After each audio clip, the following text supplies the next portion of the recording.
Fairy Tail 100 Years Quest Chapter 169 is out, and this was a pretty good chapter. Now, I was pretty vocal about my disappointment with the previous chapter. I don't think it was awful or terrible, but I did have my qualms with the chapter and how it was paced. But either way, it happened, and it still had some pretty cool pieces of artwork and panels, especially for Lucy. But going into this chapter, we get a bit of the aftermath from the previous chapter, and some lead up with and progression with Natsu. So, some interesting stuff happens in this chapter. Before we dive into this video, don't forget to like and subscribe and hit the notification bell for updates on future videos. Really helps and it shows you guys enjoy the content I make here on the channel and shows you want to see more. And if you want to see me talk about a bunch of other manga, then go and check out my anime podcast, Shonen Pulse, on the Panel Focus YouTube channel, where me, Yatsugami, Nox, and Papa Traffy talk about a bunch of different manga from a bunch of different shonen magazines. You will definitely love every instance of that podcast. It's very fun, and I really hope you guys go check it out and enjoy it. And if you want to support the channel more directly, go and become a patron on my Patreon. For just $2 a month, you get access to my patron-only Discord server, early access to videos up to a week early that aren't chapter review videos, and other details where you can recommend me stuff to review. And I'm currently setting up stuff for potential live readings or watch parties on a bi-weekly basis once I get things figured out for that. You also get your name at the end of videos starting in September, and you can potentially get a shout out at the end of the video. I'm planning to make the Patreon and the Discord server as fun and as engaging as possible to make it worth your while. And also, if you want, go and use my referral link down below for Advanced GG and use my code GreekWeeb10 to get up to 15% off at checkout for some really nice supplements, shakers, and thermoses from Advanced GG. Really great flavors for focus, energy, and just straight up hydration. You will really enjoy it. Now with that out of the way, on with the video. So chapter 169 of 100 Years Quest, titled Linked by Water, with an interesting cover image of Natsu and Happy just bursting out of a fiery explosion like an action hero. The art style is definitely different than usual. Honestly, I kind of like it. It's pretty fun, poking as an homage to like a bunch of like classic old school action anime or just action movies in general. I just find it kind of fun. But the chapter itself, we actually come from the aftermath where Brandish and Lucy look at Aquarius' key in the water, as Phobia recognizes the key, calling out Aquarius' name. As this surprises Lucy and Brandish, as apparently Phobia actually knows Aquarius, and his answer is, well, I am the dragon that governs water. And in that instance, Aquarius' key begins to glow as she opens up her own gate from the spirit world, appearing before Brandish and Lucy for the first time in a little while. Brandish for about a year, Lucy about a few weeks. Remember the whole Entar incident? She basically appeared out of nowhere to help out and save Lucy of her own accord, which was really fun and I really enjoyed it. Now after Aquarius returns, she instantly gets pissed off at Lucy and Brandish, going to the classic bit where she yells at Lucy for taking so long to find the key, and then she just tells Brandish to just bark like a dog, which, again, hilarious, their dynamics. Phobia ends up talking to Aquarius like an old friend, saying, I see you're still as boisterous as ever, which even Caramel's like, wait, do you know this woman? As Aquarius also knows Phobia, literally calls him by name and smiles at him, which I find very interesting, which, yeah, you're as confused as I am, basically like Lucy and Brandish in this instance. Before we move on with the chapter, I just want to say this. This is an interesting development. I mean, I know Phobia is the water dragon god, but he hasn't been constituted as the water dragon god, at least for a little over maybe 200 years. It's been 400 years since the whole Dragon King Festival and since he fled to Giltina. So how long this happened, I don't know. But perhaps due to the connection that he has with the ocean and the water due to his immense power, somehow, some way, maybe a previous user of Aquarius showed up, and due to some instance Aquarius managed to be friends with him, or maybe some instance where Aquarius opened her key to the human realm herself, because spirits do tend to do that from time to time, a lot of times to find new celestial wizards to be contracted with. So maybe, in some instance, Aquarius opened her gate over in Ermina, and she's ended up being acquainted with Phobia.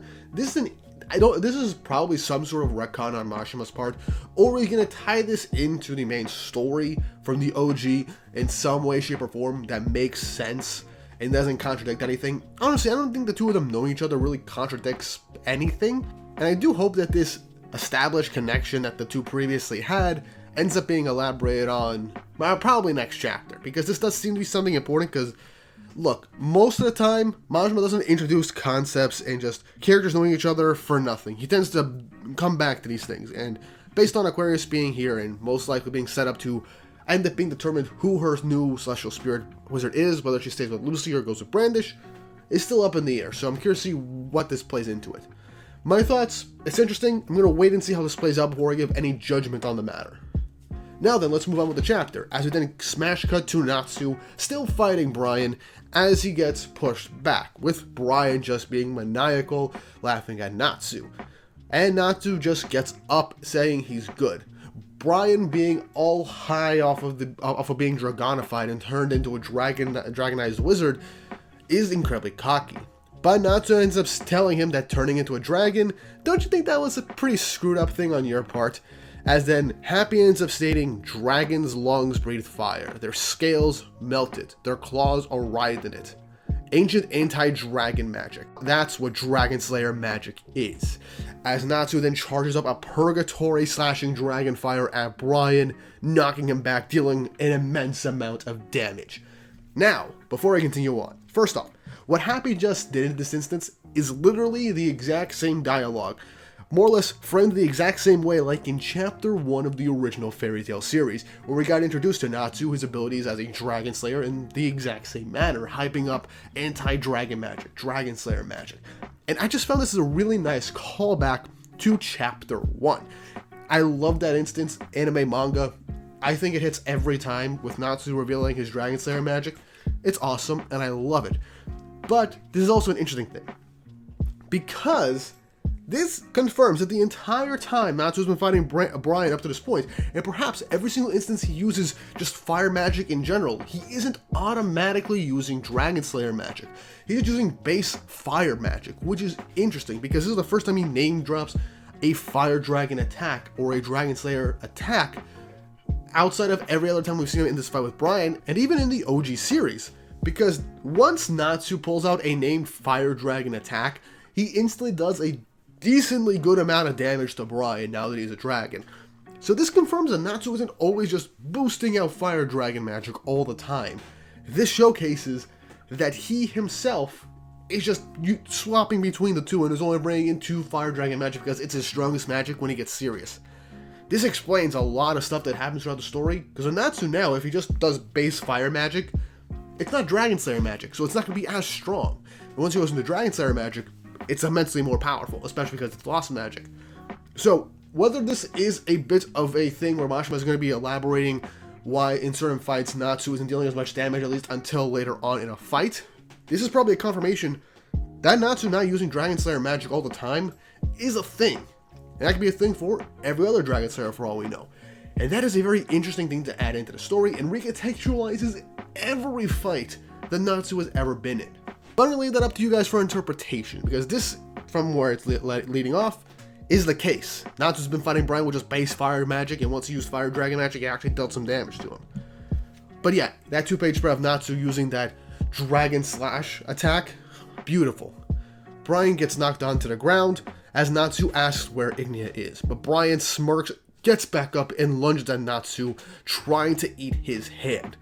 But Natsu ends up saying, I'm going to beat Ignia and finish the 100 Years quest, as he charges up his flames. In another 2-page spread, he says, I ain't got time to be wasting on you, as he charges up another fire attack in Brian's mouth and explodes, making, from what I can tell, a wing attack on Brian, dealing some damage and even shattering his teeth, and dealing some damage to Brian's mouth, as Happy says in an offhand corner, if his mouth's burned to a crisp, how was he going to tell us where Ignia is? But as Brian manages to keep his footing with his mouth literally ablaze, he gets back up. Still incredibly damaged, this guy is persistent. He definitely, after being dragonified, has the stamina and the drive of a dragon now. So yeah, that is pretty cool to see, because if it was before being dragonified, based on what we've seen previously, Brian would have been knocked out by this point. So this is really good instances for this fight against Brian in this round 2. Happy reaffirms that Brian's pretty tough, as all of his attacks were taken and he's still standing. Natsu says that he's got pretty crazy stamina, but then off in a corner, a silhouette behind Brian says, "Looks like you're struggling, Brainy," as then someone else from Fire and Flame shows up, and it is Misfortune, the Blazing Fire Exceed, and also another part of the Happy Harem. I'm gonna keep doing this. Look, Happy is a gremlin, but he has just as many love interests as Natsu, or maybe one more actually. But I don't know. The two of them actually kind of end up being happy to see each other, which is funny. But yeah, they're asking if she also got turned into a dragon, as Misfortune says, "Oh yeah, look at me now," as she poses, and yeah, everyone just like, you kind of look the exact same as before, which shocks Misfortune, as I guess she didn't have access to a mirror or felt any differently, as she says, "Why can't I turn into a dragon? I wanted to be a dragon." Now, this might actually be a confirmation that the Dragonification magic or Dragonization only affects humans and also powers up already existing dragons, based off of what we've seen. So, no Misfortune dragon, which, honestly, kind of a shame, but who knows, that might change in the future. But either way, Happy just says that she's cute the way she is, but after accepting the kindness, Misfortune says she's still a member of Fire and Flame, and then charges at Happy, and now Happy has his fight with the Blazing Exceed Misfortune as she just carries him off away. Honestly, I didn't expect Happy to fight at all. I just expected Misfortune and Happy to have like some sort of comedic, I don't know, skits at the side, or just be mascots. But hey, if Happy gets some things to go for, I'm happy about it. Heck, it'd be hilarious if in the middle of this fight, Happy tries doing the transformation magic from that one filler episode of Fairy Tail and ends up turning into like a dragon just to appear like it and scares the shit out of Misfortune or something. That'd be pretty funny. Either way, this serious fight's gonna happen right now. We're gonna have probably a comedic one on the side with the Exceeds. But after Happy gets taken away by Misfortune, Brian gets ready and launches another attack, telling Natsu, "Why did you take your eyes off me?" As he launches a barrage of basically a Gatling gun type breath attack at Natsu, as Natsu gets hit with a bunch of them. Natsu gets knocked on the ground as Brian starts laughing maniacally, as he says, "This power's great, the power of Dragonization." But in the very next page, Natsu instantly slams Brian into the ground, seemingly knocking him out from the fight for good, saying, "Oh good, you can still talk," ending the chapter. So, what did we learn this chapter? A. Aquarius knows Phobia in some way, shape, or form. B. Misfortune isn't a dragon. A shame, I wanted to see her turn to see what kind of dragon hybrid she would turn into. B. She's fighting Happy. C. The biggest thing, Natsu has been using, most of the time, non-Dragon Slayer fire magic, baseline fire magic for the majority of his fights seemingly throughout the entirety of the series, based on his fight with Brian, as the second he used Dragon Slayer magic, the attacks really packed a punch and actually affected him in a real way, which is honestly great. You love to see it. It's a great piece of information that recontextualizes the entirety of the story and all of Natsu and even other Dragon Slayer fights. And this chapter seemingly concluded the fight with Brian and Natsu. Now, obviously, if Natsu fought him when he wasn't a dragon, Natsu would have beat Brian instantly like last time, now that he's trying. But even though Natsu did get a fair amount of damage from Brian, Natsu still more or less took him out with only a couple of major hits. Honestly, only really like 3 Dragon Slayer attacks at the moment, which was enough to take him down seemingly.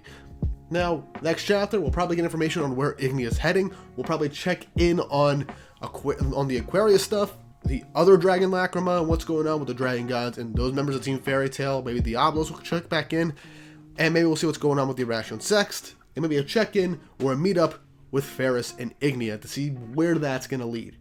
Because again, villain versus villain fights in anime and manga always tend to be some of the best in their entire series, and can in fact be brutal as hell.